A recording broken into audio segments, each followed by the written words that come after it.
बिस्मिल्लाहिर्रहमानिर्रहीम। अस्सलाम वालेकुम। वर्ल्ड उर्दू न्यूज़ के साथ में हुसैन हुसैन। चलते हैं खबरों की जानिब। खबर शामिल कहते हैं पंजाब से मोहम्मद उस्मान सुलैरी की रिपोर्ट के मुताबिक मरीम नवाज शरीफ के सुथरा पंजाब प्रोग्राम को कामयाब बनाने के लिए मलिक मोहम्मद अहमद खान भी मैदान में आ गए। झाड़ू उठाकर अपने हल्का में सैनिटरी वर्कर्स के साथ सफाई शुरू कर दी। डोर टू डोर कचरा इकट्ठा करने के लिए मशीनरी अमला के हवाले कि उन्होंने सैनिटरी वर्कर्स को अपना और पूरी कौम का हीरो करार दिया।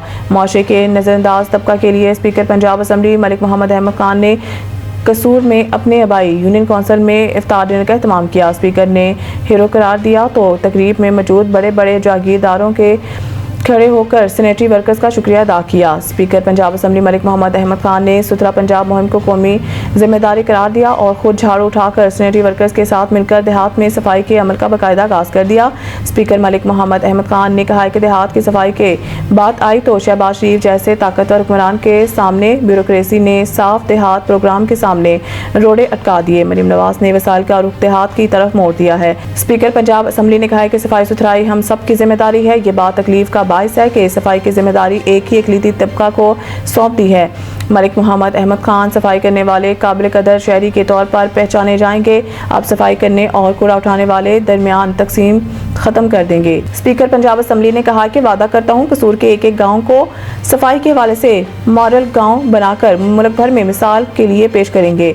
मलिक रशीद अहमद खान का कहना था कि मरीम नवाज शरीफ के सुथरा पंजाब के मिशन को कामयाब करने के लिए एड़ी चोटी का जोर लगाना होगा। तफसीलात इस रिपोर्ट में। शुरू किया तो उन्होंने मैं शुक्रगुजार हूं शहबाज शरीफ साहब का कि जिन्होंने एक तहरीक के नतीजे में सन 2015-16 में एक दफा ये बीड़ा उठाया था साफ देहात प्रोग्राम के नाम से, लेकिन वही रेड टेपिज्म, वो सुर्ख फीता ब्यूरोक्रेसी का खा गया।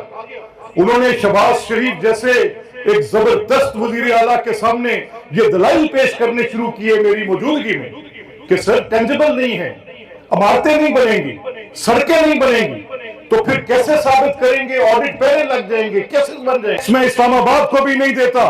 मेरी मकामी यूनियन काउंसिल मुझ पर टैक्स लगाए और मुझ पर खर्च करे तो मैं दिल खोल कर टैक्स देता हूं, आप लगाने वाले को बने। लेकिन फिर 10 साल और गुजर गए। मैंने इमरान की हुकूमत और बुज़दार की हुकूमत का तो जिक्र नहीं करना, वो एक स्याह तरीन बाब है। वसाइल की लूट मार का एक बाजार गर्म था, अकरबा परवरी, रिश्वत सतानी, अपने लोगों को नवाजने का एक अजीब धंधा था। लेकिन अल्हम्दुलिल्लाह आज मैं फख्र से ये कह सकता हूं कि मुस्लिम लीग की हुकूमत ने वसाइल का रुख देहात की तरफ किया है। वो निजाम सुथरा पंजाब के तहत आपकी दहलीज पर आ गया है।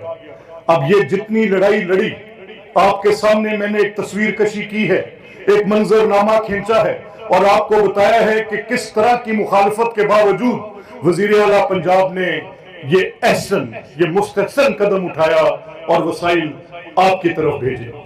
अब मेरी और आपकी जिम्मेदारी है, यहाँ पर आप सारे अफराद, मैं और आप मिलकर मरियम नवाज साहिबा के विजन के मुताबिक मलिक रशीद साहब की क़यादत में ये बीड़ा उठाएंगे कि ये इलाका मॉडल के तौर पर पेश किया जाएगा। ये मेरा आपसे वादा है कि एक एक यूनियन काउंसिल में जाकर इसी तर्ज पर जैसा ये आज मैंने इस यूनियन काउंसिल के लिए किया है, इन तमाम यूनियन काउंसिल्स में हर देहात से, हर वार्ड से मुंतखब काउंसिलर्स को बिला इम्तियाज, ये मेरे बच्चों के मुस्तकबिल का मसला है, ये मेरी रहतल का मसला है, ये जहां का मैं बासी हूं उसकी तकरीम का, उसकी हुर्मत का मसला है कि मैं अब मजीद गंदा रहने का बोझ नहीं उठा सकता कि रूढ़ियां लगी हो जा बजा, गंद पड़ा हो जा बजा, मेरे खेत खलियान प्लास्टिक के साथ अटे पड़े हों। ये गंदी जिंदगी गुजारने को मैं अब तैयार नहीं हूं। और आप ये जो सब्ज टोपियां पहने, ये हरी जैकेट पहने, आप हमारे हीरो हैं। आपकी तकरीम करना इन सब पर फर्ज होगा जो मेरे दाएं बाएं बैठे हैं। आपके घरों में जाकर आपको इज्जत के साथ आपको सलाम पेश कर आएंगे कि आपने ये बीड़ा उठाया और आप एक काबिल कदर शहरी के तौर पर जाने जाएंगे। आपकी तनख्वाह के मुतल्लिक भी मैं ये बता दूं, इसमें ये तकसीम खत्म होनी चाहिए कि सिर्फ एक ही तबके के अफराद, ये दीन के भी खिलाफ है। اللہ کی شریعت کے بھی خلاف ہے، نبی کے فرمان کے بھی خلاف ہے کہ آپ نے اپنی گندگی ڈالنے کا ذمہ تو اپنے اوپر رکھ لیا اور صفائی کرنے کے لیے جو آپ کے پاس ایک اقلیت ہے اس کے ذمہ ڈال دیا۔ یہ کہاں کا انصاف ہے؟ یہ بدبختی کی آخری نشانی تو ہو سکتی ہے، کسی بنیاد پر اس کو انصاف نہیں کہا جا سکتا۔ یا مرالی اٹھان جس یونین کونسل سے آج انہوں نے لوگوں کو اکٹھا کیا، دوستوں کو، بھائیوں کو اکٹھا کیا، تو اس کے ساتھ انہوں نے ان یونین کونسل کے اندر جو صفائی ستھرائی کے حوالے سے جن لوگوں کو یہ ذمہ داری دی